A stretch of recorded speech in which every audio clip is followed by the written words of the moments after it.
गीत से पहले डॉक्टर साहब हम बात कर रहे थे हीलिंग कोड थेरेपी की, और आपने बताया कि 14 दिन तक वो एक खास फ्रीक्वेंसी सुनाई जाएगी पेशेंट को। उसके बाद you will be able to distinguish कि फिजिकल एलिमेंट क्या है और उसको फर्दर निदान क्या है। जी हाँ जी। तो फिजिकल एलिमेंट में आपको क्या लगता है कि ऑटोमेटिकली उसमें चेंजेस आने शुरू होते हैं कि उसके लिए अलग से कोई ट्रीटमेंट लेना पड़ता है? इसमें दो चीज़ें हैं। पहले तो वॉइस बैलेंसिंग से जब 2 हफ्ते के बाद में दूसरा ग्राफ लिया जाता है और अनमास्किंग जिसको हम कहते हैं, unmasking of your emotional states, तो जब ये अनमास्किंग होती है और बैलेंसिंग अचीव हम करते हैं तो उसमें जो भी फ्रीक्वेंसी उस समय मिसिंग होती है 2 हफ्ते की रिकॉर्डिंग पे, तो वो एग्जैक्ट कॉज होती है फिजिकल एलिमेंट की। तो उससे पता लगता है कि फिजिकल एलिमेंट है या नहीं है। नॉर्मली अगर कोई आपका इमोशनल इशू है तो 2 हफ्ते के अंदर आपकी जो रिकॉर्डिंग करने के बाद में जो बैलेंस अचीव होगा वो बहुत अच्छा होगा। और अगर फिजिकल एलिमेंट है तो 2 हफ्ते बाद में एक ना एक या 2 फ्रीक्वेंसीज मिसिंग होंगी।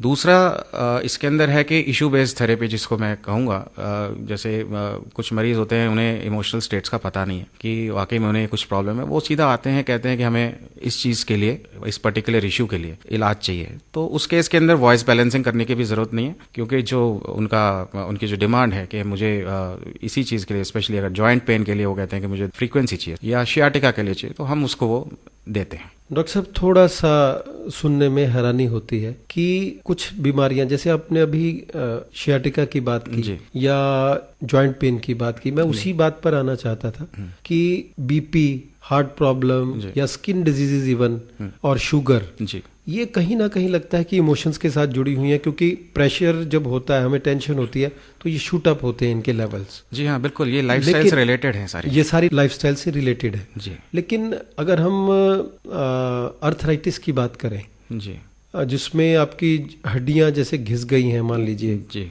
और रगड़ खाती हैं तो दर्द पैदा होता है जी, तो क्या ऐसी बीमारियां जो हमें आउटवर्डली तो नहीं लगता कि इसका इमोशन के साथ कुछ होगा, इसका फिजिकल डिजेनरेशन से कहीं लिंक है? जी बिल्कुल है। तो आपको क्या लगता है कि वहां पर भी इसका असर देखने को मिलता है? बिल्कुल, इसके अंदर जैसे जॉइंट पेन्स हैं, मैं एक छोटा सा एग्जांपल लूंगा, एक पर्टिकुलर फ्रीक्वेंसी के बारे में बताऊंगा। हालांकि जॉइंट पेन्स के लिए 3 या 4 फ्रीक्वेंसीज रिस्पॉन्सिबल हैं, पर एक जो सबसे कॉमन है जो आजकल की तारीख में मैं ज्यादा देख रहा हूँ वो है सी मेजर। उस फ्रीक्वेंसी का नाम है सी मेजर, और वो उसका कारण बहुत है। जैसे कि अगर आपको बचपन से लेकर आज तक आपको सिर्फ फिजिकल नेग्लेक्ट मिला है, या आपको किसी ने छोड़ दिया, किसी भी आपकी जर्नी जो बचपन से लेकर आज तक हुई, किसी भी स्टेज पे आपको किसी ने कोई छोड़ के चला गया है, या आपने पॉवर्टी कंडीशंस देखी है, या हो सकता है कि बचपन में मेल नरिशमेंट का आप एक शिकार रहे हो, तो उसमें ये पर्टिकुलर फ्रीक्वेंसी मिसिंग पाई जाती है। अब इस फ्रीक्वेंसी से आइडेंटिटी क्राइसिस बनता है आगे जाके, इनसिक्योरिटीज आती हैं, इनसिक्योरिटीज के साथ साथ में सर्वाइवल इश्यूज आते हैं। ये इस फ्रीक्वेंसी को हम फ्रीक्वेंसी ऑफ सक्सेस कहते हैं। सक्सेस भी अगर इंसान को ना मिले, गोल्स अचीव ना हो, तो बहुत सारी ऐसे इमोशनल इश्यूज जो है, बीमारियां बन के सामने आती हैं। उसके अंदर जॉइंट पेन्स की क्योंकि हम बात कर रहे हैं, तो ये फ्रीक्वेंसी कैल्शियम की डेफिशिएंसी करती है। अगर ये कारण है आपके जो मैंने मेंशन किए, तो कैल्शियम की डेफिशिएंसी होगी, जिसके कारण जॉइंट पेन्स आपको होंगे ही होंगे। अगर आपकी एनालिसिस में निकला कि कैल्शियम की डेफिशिएंसी है जी, तो क्या वो फ्रीक्वेंसी को सुनाने से जी बॉडी में कोई मेटाबॉलिज्म में तब्दीली आती है? कैल्शियम क्या बनना शुरू होता है कि आपको इनटेक तो कैल्शियम का फिर लेना ही है? देखिए, इसमें 2 चीज़ें हैं। पहले कुछ टाइम तक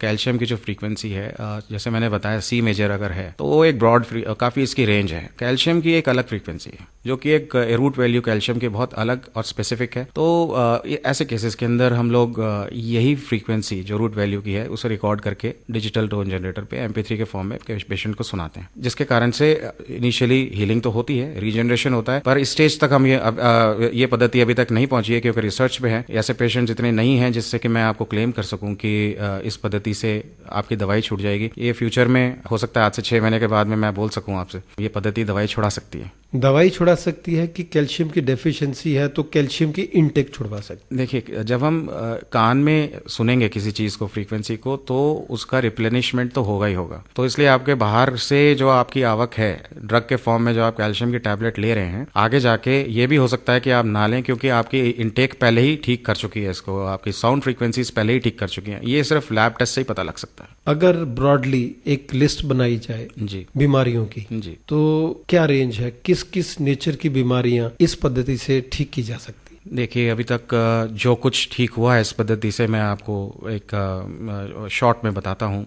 डिप्रेशन, एंग्जाइटी, आपका स्ट्रेस ऑफ एनी काइंड, हमने इस पद्धति से वेट लॉस अचीव किया है, इस पद्धति से हेयर ग्रोथ को अचीव किया है, इस पद्धति से कुछ पेशेंट्स को वीट एलर्जी में ठीक किया है, इस पद्धति से और भी जितने इमोशनल इश्यूज हैं, डिटॉक्स की जहाँ तक बात आती है। देखिए, शुगर की कुछ पेशेंट्स को मैं अभी देख रहा हूँ और अभी तक इतना डाटा हमारे पास नहीं है कि कुछ मैं क्लेम कर सकूँ, पर रिजल्ट्स अभी जितने भी आए हैं अच्छे आए हैं।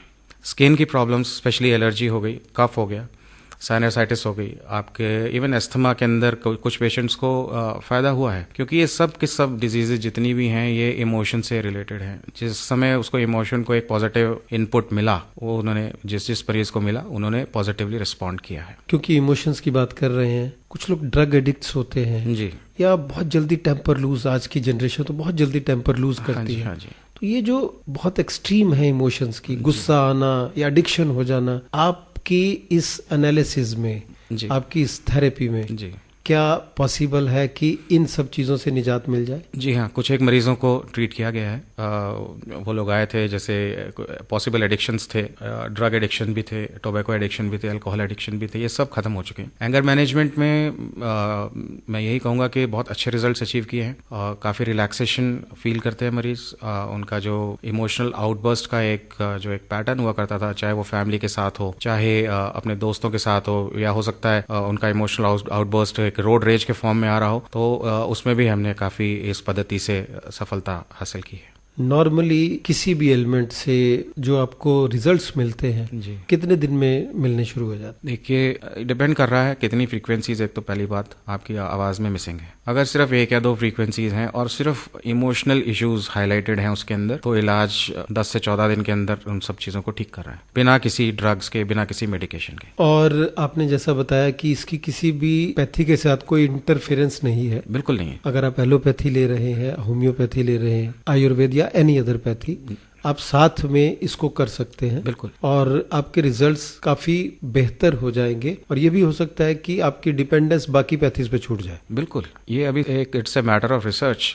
जो अभी कुछ टाइम बाद शायद मैं आपसे जब फिर मिलूंगा तो हो सकता है कि आपको वो डाटा मैं प्रेजेंट करूं। इस समय वो रिसर्च में है कि दवाइयां छूट रही हैं कि नहीं छूट रही, पर हीलिंग एंड रीजनरेशन हो रहा है, और बहुत जल्दी ऐसा एक ब्रेक थ्रू आने वाला है, मुझे ऐसा लगता है कि जिसमें हम लोग एक क्लेम कर सकें कि दवाइयां छूट सकती हैं। अगर नेगेटिव इफेक्ट्स की बात करें तो जी, देखिए, कोई भी चीज़ अगर पॉजिटिव है तो उसका नेगेटिव एस्पेक्ट होना ही है, और जो चीज़ रिसर्च में सामने आई है इस पद्धति में सिर्फ एक नेगेटिव एस्पेक्ट है, और वो ये है कि अगर आप ये साउंड थेरेपी खाना खाने के 1 घंटे बाद शुरू नहीं करते या खाली पेट नहीं लेते, आपका पेट भरा हुआ है, यूर नॉट एम्प्टी स्टमक, तो उससे आपको नॉजिया या वॉमिटिंग हो सकता है। अगर आप ज़्यादा पानी नहीं पी रहे हैं, आप अपनी बॉडी को पूरी तरह से हाइड्रेट नहीं कर रहे हैं इस थेरेपी के साथ, तो आपको थोड़ा नॉजिया एंड वॉमिटिंग हो सकता है। उसके अलावा आज तक मैंने इस पद्धति से कोई भी साइड इफेक्ट्स नहीं देखे हैं। ये तो डॉक्टर साहब फिर साइड इफेक्ट तो नहीं हुआ, खाली आपको एक प्रिकॉशन लेना है कि आपको अगर वो साउंड को अपने कानों में लगाना है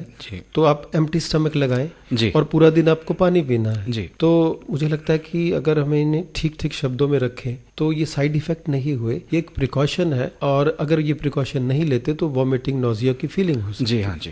अच्छा, क्योंकि हर व्यक्ति की आवाज की फ्रीक्वेंसी अलग है जैसा आपने बताया, जी हाँ, और उसमें जो नोट्स मिसिंग हैं आप कह रहे हैं, जी हाँ, वो आप उनको देते हैं, सुनाते हैं। हाँ जी। तो क्या बाद में जब आप उनको री एग्जामिन करते हैं, उनकी आवाज में क्या वो नोट्स, जो वो फ्रीक्वेंसीज मिसिंग थी, वो वापस आ जाती है? जी हाँ, ये तो बहुत जल्दी हुआ है। इनफैक्ट कुछ पेशेंट्स जो कि जल्दी बैलेंसिंग शो करते हैं, जैसे कि प्रोटोकॉल में है कि पहले दिन आना है, 2 हफ्ते में आना है, और उसके बाद 4 हफ्ते में आना है। कई पेशेंट्स वापस आए सिर्फ 7 दिन के अंदर कि अब हमारे बॉडी को ये सूट नहीं कर रहा क्योंकि हेडेक हो रहा है। तो एग्जामिन करने पे उनकी वॉइस एनालिसिस से ये पता लगा कि बैलेंसिंग 14 दिन में नहीं 7 दिन में हो चुकी है। अब क्योंकि मिसिंग फ्रीक्वेंसीज पहले ही आ चुकी हैं और बॉडी अब उसको टॉलरेट नहीं कर रही है, तो इसलिए वो साइड इफेक्ट्स उनको आ रहे हैं कि हेडेक हो रहा है। तो ऐसे केसेस के अंदर मैं यही कहूँगा पेशेंट्स से कि जो भी ये वॉइस एनालिसिस करवा रहा है, इस चीज़ का बिल्कुल ध्यान रखे कि अगर ऐसे सिम्टम्स आते हैं तो इमीडिएटली 2 हफ्ते की वेट ना करें, इमीडिएटली वापस से अपना वॉइस एनालिसिस कराएं, नया थेरेपी लें, वॉइस बैलेंसिंग का या फिर फिजिकल एलिमेंट का, जो भी उसमें आएगा वो दिया जाता है। डॉक्टर साहब, क्योंकि घड़ी की जो टिक टिक है वो हमें एक इशारा कर रही है कि कार्यक्रम का समय समाप्ति की ओर है, तो चलते चलते एक जो ब्रीफ नोट आप हमारे श्रोताओं को देना चाहें कि क्यों जरूरी है ये थेरेपी और इसके क्या फायदे हैं और क्या सावधानियां हैं, अगर वो थोड़ा सा हमें चलते चलते हमारे श्रोताओं को बताएं।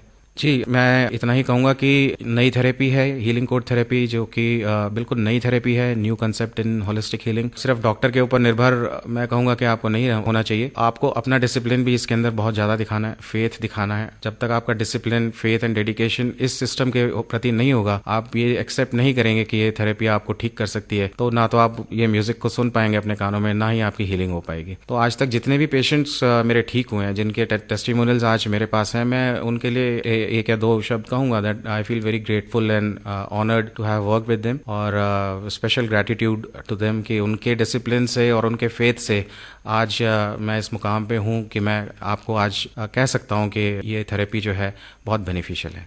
डॉक्टर साहब, बहुत अच्छा लगा आप स्टूडियोज में आए, हमें और हमारे श्रोताओं को एक बिल्कुल नई थेरेपी के बारे में आपने जानकारी दी, और ऐसी थेरेपी जो पूरी तरह से वैज्ञानिक है, साइंटिफिक है और फ्रीक्वेंसी के ऊपर बेस्ड है, और सबसे बड़ी बात कि इसका कोई साइड इफेक्ट नहीं है, और बहुत सारी बीमारियों में इसके जो रिजल्ट्स हैं वो बहुत कारगर साबित हुए हैं। हमें पूरी उम्मीद है कि इसके बारे में लोग और जागरूक होंगे और इस पद्धति से फायदा उठाएंगे और अपना एक स्वस्थ और खुशहाल जीवन व्यतीत कर पाएंगे। आपका स्टूडियोज में आने के लिए बहुत बहुत धन्यवाद। दोस्तों, संजीवनी कार्यक्रम आपको कैसा लगा? आप अपनी राय हमें इन नंबर्स पर दे सकते हैं। हमारे नंबर्स हैं 26018446 और 26205881। अब राजीव खरबंदा को इजाजत दीजिए। अगले सप्ताह नेचुरोपैथी और आयुर्वेद से जुड़े किसी और पहलू पर बातचीत होगी। तब तक के लिए हमारा नमस्कार।